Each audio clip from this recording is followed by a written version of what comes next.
Bonjour à tous. J'espère que vous allez bien. Aujourd'hui, ce que nous allons faire, en fait, c'est la dernière séance. Avec la dernière séance, vous allez expliquer. En fait, nous allons résumer tout ce qu'on a déjà eu à faire pendant les 2 semaines. Il y aura des exposés ici que vous allez faire.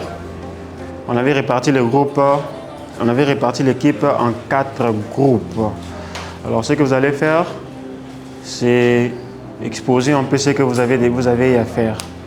Les TP qu'on avait donné, d'abord on avait dit que vous passiez individuellement les TP et après il y avait un travail collectif que j'ai déjà vu le chef de groupe m'a envoyé les fichiers. Mais c'est que moi je suggère que comme dans chaque groupe il y a 5 personnes et qu'on a 5 templates, vous pouvez vous répartir de manière à ce que quelqu'un peut par exemple expliquer les scopes et puis une autre personne explique les WBS, ainsi de suite. Comme ça, ça va faire en sorte que tout le monde puisse participer. Ce n'est pas une obligation. Si vous ne sentez pas bien, ok, c'est bon, quelqu'un d'autre peut le faire. Mais en soi, c'est le travail des chefs d'équipe. Mais pour nous rassurer que tout le monde a quand même bien compris, parce que ici, c'est au fait quoi? C'est le partage des connaissances. C'est que nous voulons que chacun puisse vraiment maîtriser ce qu'on a fait, de manière à ce que une fois dans l'activité professionnelle, que vous soyez à mesure de gérer les projets. Donc c'est un peu ça. We kind of talk about the risk register and then how the change control is helping to track all the changes we do. Voilà, là il rappelle au fait quand on a parlé de risk control, de tout ce qui va avec. En tout cas, j'espère que vous connaissez.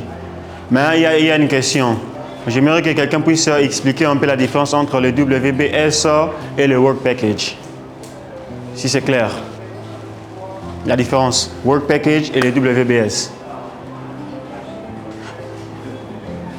Bon, ça c'est entre nous, hein, en tout cas. Work Package et le WBS. La différence. Ouais, ingénieur Célestin. WBS, c'est la structure de décomposition des tâches. Tandis que Work Package, c'est l'ISO, en fait, c'est inclus dedans, ce qui permet, c'est un élément dans les WBS, c'est inclus dans les WBS. Exactement. Le lot de travail. Lot de travail, c'est ça le Work Package. Et le lot de travail nous permet de mesurer l'avancement des travaux. Le WBS, là, c'est en fait des grandes lignes. Ouais, des grandes lignes. Mais le tout, en fait, bon, si en parlant en termes de points, le tout dernier point, c'est le Work Package. Dans le Work Package, on peut donner l'exemple de quoi, par exemple, pour illustrer cela, le Work Package. On a dit que c'est le tout dernier élément. On peut donner l'exemple pour dire que non, quand vous voyez ça, ça et ça, c'est que c'est le Work Package. Quoi, par exemple? Par exemple, implantation. Implantation de chantier, par exemple, c'est le Work Package. On a par exemple les travaux de fondation. Quand on a ferraillage, on a coffrage, on a coulage de béton. And then in module 4, we talked about the cost, earned value management, health, safety, and environment quality related, right? I think Yeah. it's very important to understand the planned value, earned value, actual cost we talked about, and then also we talked about the schedule variance, safer manner for everyone to work, and how the quality of the work is very important as a part of the process, right? So that we can stay on track, complete on budget, and then meet the project deliverables. Yeah. Bon, en fait, il a rappelé ce qu'on a déjà vu, ok? Il a rappelé ce qu'on a déjà vu par rapport comment gérer le budget, n'est-ce pas? Alors, c'était vraiment un point sensible. Hein? J'aimerais que nous puissions revenir encore un peu sur ça, réexpliquer pour que tout le monde puisse bien comprendre cela. Comment gérer le budget? On avait quelques formules qu'on avait à voir là. D'abord, on avait des EV. Non, on avait quoi? On a d'abord... c'est quoi? On a d'abord le PV. PV qui signifie? Voilà, on a ça, c'est PV. Vous connaissez, non? Plan value, ok? Après le PV, on a les CV. Bon, SV, c'est les schedule variance, n'est-ce pas? SV, c'est les schedule variance, CV, et voilà. Maintenant, j'ai quelques exemples ici qu'on va essayer un peu de bien voir ça. Parce que j'ai encore reçu des questions. Quelques personnes m'ont posé des questions en privé par rapport à ça. Maintenant, les AC. On nous montre que les AC, on a aussi les AC. AC, c'est les actual cost. D'abord, malheureusement, ingénieur, vous n'étiez pas là la fois passée. Les actual cost, on a dit que c'est quoi? Les dépenses engagées. Voilà, les différentes dépenses qu'on a eu à faire réellement. Comment? Voilà, actuellement. C'est du genre, vous avez acheté les graviers, les ciments, vous avez payé les gens, tout ça. Alors, vous devez avoir, par exemple, des factures et ces différentes factures vont vous permettre de faire l'addition, la somme pour voir ce que vous avez réellement dépensé. Si on prend un exemple, vous avez votre chantier, par exemple, une tâche, le work package, la fondation qui doit faire 1 mois. La fondation doit faire 1 mois.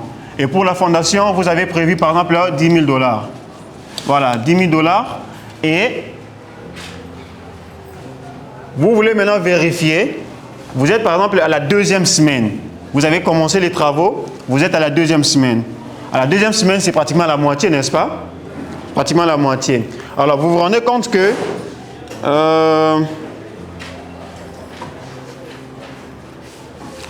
bon, je dois essayer un peu. Vous vous rendez compte que, si je dis suivre ça, ça m'embrouille un peu. Dans la 2e semaine, vous essayez d'évaluer les travaux que vous avez réalisés. Vous vous rendez compte que ce que vous avez réalisé, ce n'est que les 40%. OK? 40%. Vous avez réalisé 40%. Tout ça, ça fait 100%. Vous comprenez? 100%. Mais là, vous avez réalisé 40%. Beaucoup dépensé, vous avez moins travaillé. Vous voyez, vous avez beaucoup dépensé, mais vous avez moins travaillé. Normalement, sur les 100%, comme les travaux devaient vous prendre 4 semaines, vous êtes à la 2e semaine, normalement, il a fallu normalement dépenser combien? 5 000 $. Mais vous avez dépensé 6 000 $. Or, normalement aussi, par rapport aux travaux, il a fallu être à la moitié. Mais vous vous rendez compte que vous êtes juste à 40%. Une question. Les 40% là, comment on évalue ça?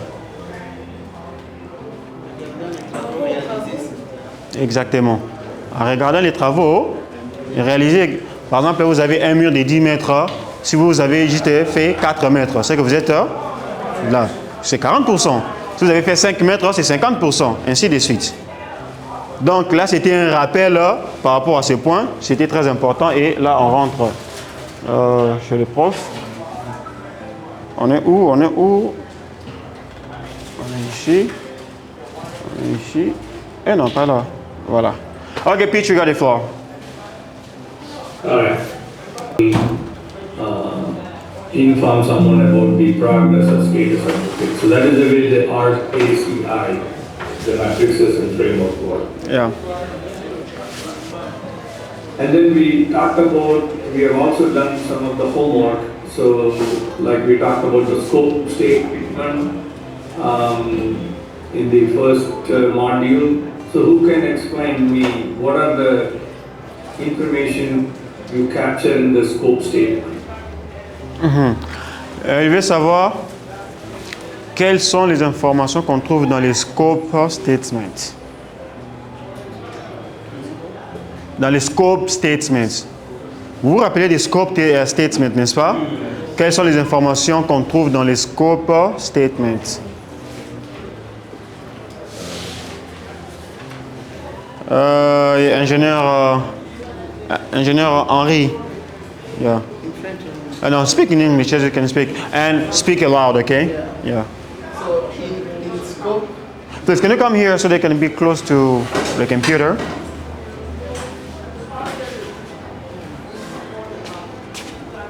so in scope documents, it defines the limit of the project.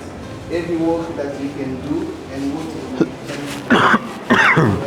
define what is included in the project, what is not included in the project.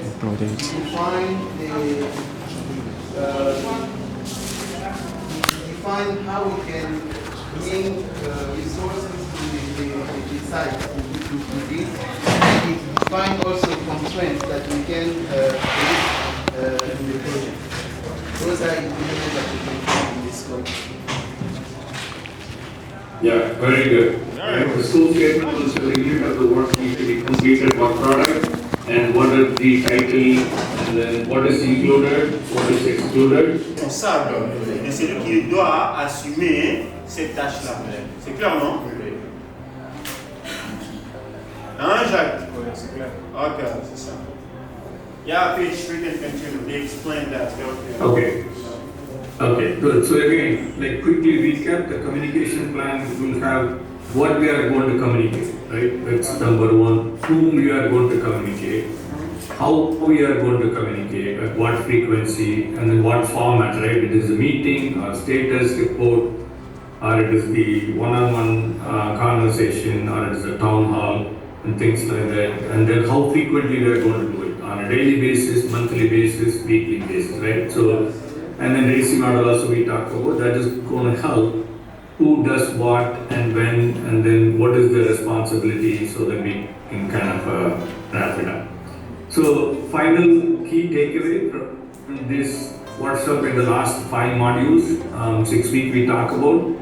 One thing, the main thing we talk about, the more you pay attention in the beginning, right? A strong planning prevents the rework and delay. So if you know as much as possible from capturing the scope, inclusion, exclusion, all the assumption, constraint, and establish the baseline will really help to prevent any of the rework and delay which is happening. That's number one.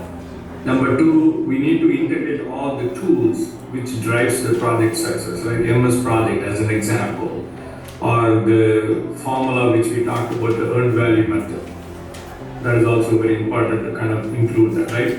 And then the communication and accountability is very important. So whom we are communicating, how we are communicating, all those things is very important. And then make all the work packages, activities has the ownership and due date, so that we can able to get to it. And then fourth one is the safety, quality, cost, and schedule also linked to each other. If something happened wrong in the safety, which is going to delay the project, which is going to impact the quality, which is going to impact the cost. So all those 4 components are interrelated. And then finally, if you have the good structured, formalized project management process in place, it is going to improve the construction outcome, right? The idea here is, it is not about delivering the project. It's basically managing the project, making sure that all the aspects are covered, so that we can achieve the outcome which we are intended for. Là, il a d'abord commencé par dire que si vous avez un projet, vous devez d'abord commencer par bien élaborer les scopes. C'est le commencement. Le commencement, si le commencement est efficace, ça va vraiment vous permettre aussi que vous puissiez continuer.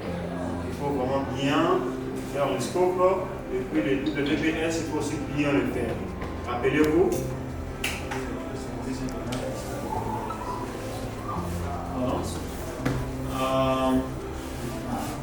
Ouais. Alors là, on montre que une planification forte empêche les réfères de même tâche, empêche les délais. Vous comprenez que déjà, il faut commencer par une très bonne planification.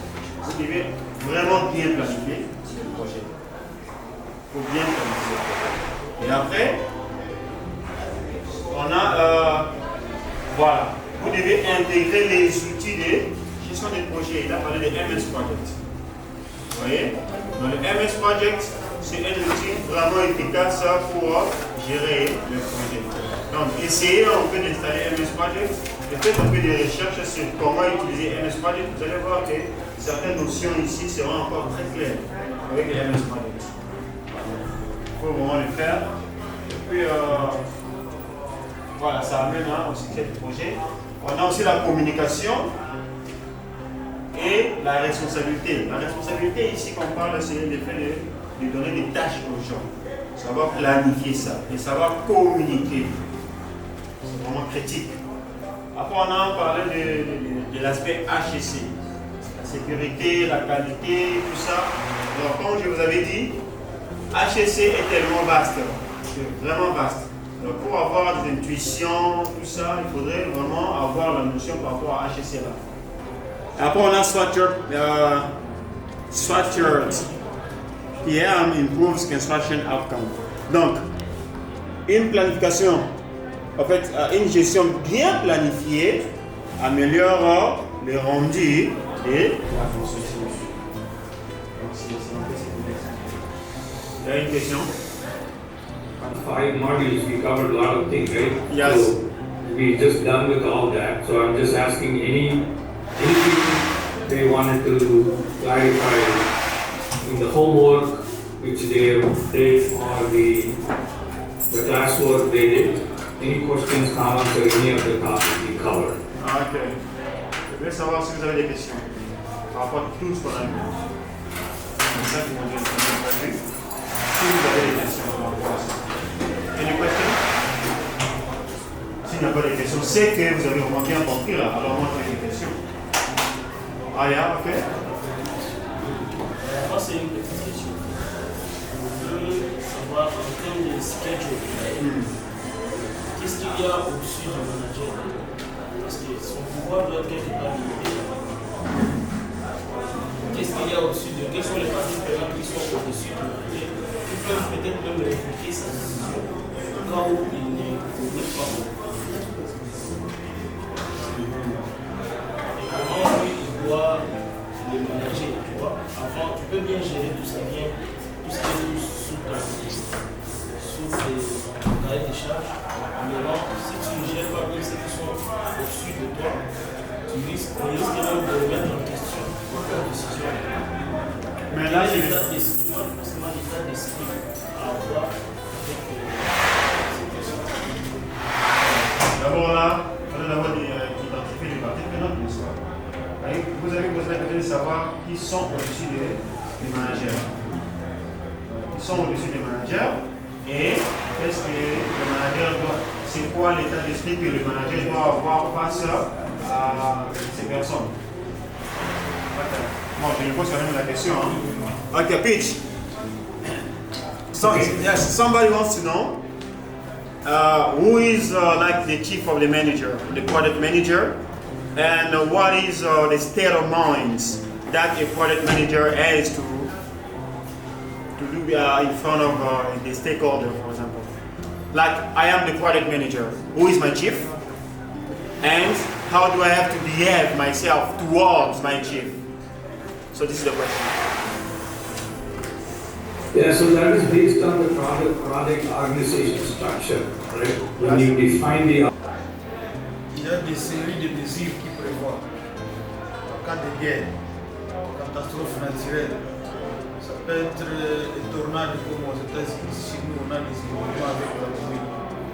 On va parler d'augmentation. Vous signez un contrat aujourd'hui, vous utilisez par exemple le Maïlom. 2 mois après, il y a un pont qui s'est écoulé pour relier Kinshasa et Maïlom. Du coup, les commerçants sur l'autre côté vont pouvoir augmenter leur ciment, leur barre de fer, parce qu'ils savent qu'il n'y a pas de concurrence. À ce moment-là, on appelle ça cas de force majeure. Tous les contrats de bailleurs de fonds, Banque mondiale, Banque européenne, AFD, ils prévoient des cas comme ça. Donc, vous devez remonter au niveau du projet, donc chez les clients, et expliquer tout ça. On va évaluer la situation. On peut dire, bon, peut-être l'office de route a promis d'arranger le pont. Si on estime que les travaux faire 45 jours, on peut décider de combien d'emplois, on arrête d'abord les travaux momentanément, en attendant qu'on analyse la situation. Au cas où ça perdure, le projet peut décider que faites-nous des coûts supplémentaires qui sont liés à cette situation de cas de force majeure, et vous soumettez ça et le projet continue. C'est clair, Emmanuel peut ajouter le secteur opérationnel aussi. Je peux tomber sur un bailleur parce que les Nations Unies, souvent, ils ont ce qu'on appelle une zone prévisionnelle. On a souvent dit souvent qu'il y a de l'argent pour le cadre. Si vous n'arrivez pas à les motiver, vous pensez de décaisser, même jusqu'à 50%. Il y a d'autres projets, on va vous dire que c'est vrai, on vous comprend, mais il n'y a pas d'argent. C'est déjà arrivé aussi, ça nous a arrivé ceux qui veulent construire un pont, il y a des problèmes. Alors ce qu'on a fait, on a construit un pont, mais on n'a pas mis les garanties. Bon, à la hauteur des moyens disponibles, oui, on a mis les chansons, mais on n'a pas mis les garanties. Parce qu'il n'y avait pas d'argent. Dans notre cas, les Nations Unies, il y a eu de l'argent. On a rajouté de l'argent jusqu'à 42%. Donc ça dépend souvent des bailleurs. Il faut souvent bien motiver et savoir motiver. Quand je dis motiver, c'est pouvoir expliquer pourquoi il y a ceci et cela. De nos jours, il y a un moment donné, on parlait du Covid. La Covid en 2020, c'était 4%. Aujourd'hui, la Covid n'est pas 4%. Parce qu'on sait que la Covid existe. Pourquoi tu dis pourquoi tu n'es pas vacciné? Donc il faut vraiment savoir anticiper ce genre de choses par l'entreprise. On peut passer au bien, il faut qu'on puisse encore poser la question. C'est bien clair, n'est-ce pas? On passe? Oh, yeah, we can continue, please. Okay, cool. Thank you very much again. If you have any questions, you can always reach out to me via Levy. So if there's anything, definitely I can clarify to that. So again, I just wanted to quickly, me and Levy is kind of looking at it, how this particular workshop helped you. So I have 3 survey questions I put it. It's first one, I'll go through one by one, but it is anonymous. It won't capture the name. But me and Levy needs to understand how it is helped and is there anything we should be doing differently, because this is also we need to submit to as a part of the report. So the next 3 slides are going to be a survey. I will explain each and every one. Levy will also explain that again. The survey won't capture who put it, but we just wanted to hear from you. Okay, Pete, so for the survey, they're going to do it very soon or they're going to do it even later? For the survey, they are doing it right now? Everybody has cell phone, right? Yeah. Dans le programme du gouvernement américain, pour certifier que c'est une formation qui est reconnue par le gouvernement. Ok?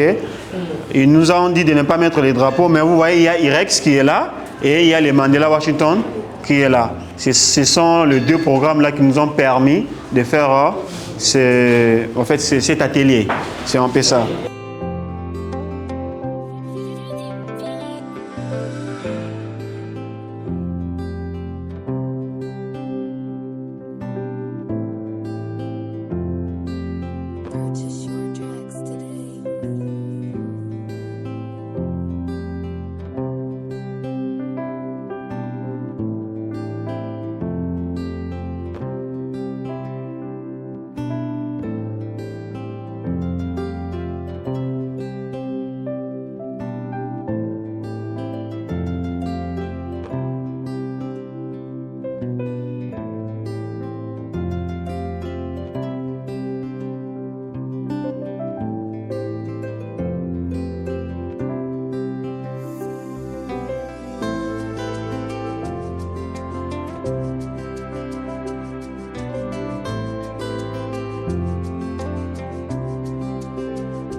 Je suis Jessica Okitousson Omoy, architecte de formation et bien sûr j'exerce. Je voulais juste remercier le programme Mandela Washington pour cette initiative. Ça nous a vraiment beaucoup permis de savoir vraiment comment manager les projets et les gérer. Ensuite, du début jusqu'à la fin. Personnellement, je ne savais pas comment commencer, mais grâce à ça, j'ai quand même les bases requises en tout cas pour commencer. Et une fois de plus, merci à vous, aux États-Unis, d'avoir pensé à nous pour ce projet. Et espérons qu'il puisse encore avoir d'autres types de projets du genre. Merci. I'm Aaron Eboma, I'm an architect, and today marks the end of this program, the Mandela Fellowship program about the project management in construction. I want to thank the Mandela Fellowship and USA Embassy for this training because it was enriching. I learned a lot about the management project, the risk management, the scope, the WBS, and so on. And it helped me to improve my English and to be good in the area construction. So I thank the embassy and the engineer Levy and our teacher, Peach. Oui, je suis Grevis Kakule Mungilima. Je suis le manager du bureau d'études HDC. Nous avons suivi avec l'équipe la formation sur la gestion des projets dispensée par le professeur Pichard, parti des États-Unis, que nous tenons à remercier pour cette opportunité et surtout sa disponibilité pour la jeunesse congolaise ainsi que des experts congolais. Nous tenons aussi à être reconnaissants envers Sylvie Kagenago, qui est parmi les lauréats qui sont partis aux États-Unis pour le programme Mandela Washington Workshop. Ça a été très bénéfique pour nous. D'abord un échange d'expérience, bien que c'est encore visuel, mais nous pensons qu'avec le temps, nous allons pouvoir appliquer cela sur le terrain. Et avec le temps, notre capacité, renforcement des capacités à terme de gestion des projets a été enrichi. Je dis et je vous remercie. Okay. Hello, my name is Henry Bokambulu. I am an electrical engineer, and I want to say thank you for the program that we followed for 5 days. It was based on project management for infrastructure and constructions.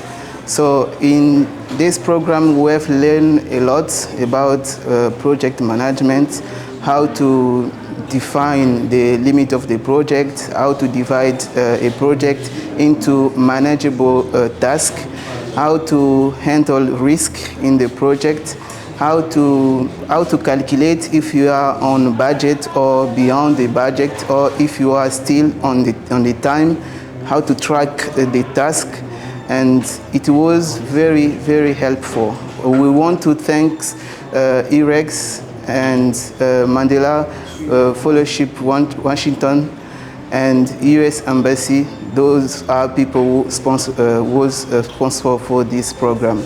Thank you. Also for Engineer Levy, we were here to help us be selected and follow this program. Thank you. Je suis l'ingénieur Jacques Makwaka, ingénieur énergéticien et expert des énergies renouvelables. Je suis grandement satisfait pour ces temps que nous avions passés ensemble avec les différents collègues pour les différents partages d'expériences concernant la mise en pratique des programmes Mandela Washington Fellowship à travers l'IREX. Je tiens réellement à remercier l'ingénieur Levy pour son dévouement et les profs Pitch pour nous avoir parlé de cette formation. Si je dois me résumer, ainsi cette formation est riche parce que cela nous aide, ça nous donne des solutions concrètes par rapport aux différents problèmes que nous rencontrons réellement sur notre vie courante en tant qu'ingénieur, en tant qu'architecte. Planifier un projet et le terminer, des fois les gens pensent que c'est du gâteau, mais terminer un projet, réussir un projet et bien le faire, l'exécuter à temps, cela demande une formation. C'est ce que nous avions suivi. Vraiment, je tiens à remercier tout le monde ainsi que les différents accompagnateurs. Merci beaucoup. Okay, I'm very happy because today it was the very last day of this workshop, and I'm really grateful to every participant who have been very active to participate in this workshop, and also very grateful to the Mandela Washington Fellowship Program. Thanks to this program, today architects and engineers are able to manage the projects, the infrastructure projects. I'm very thankful to IREX to have given me this opportunity.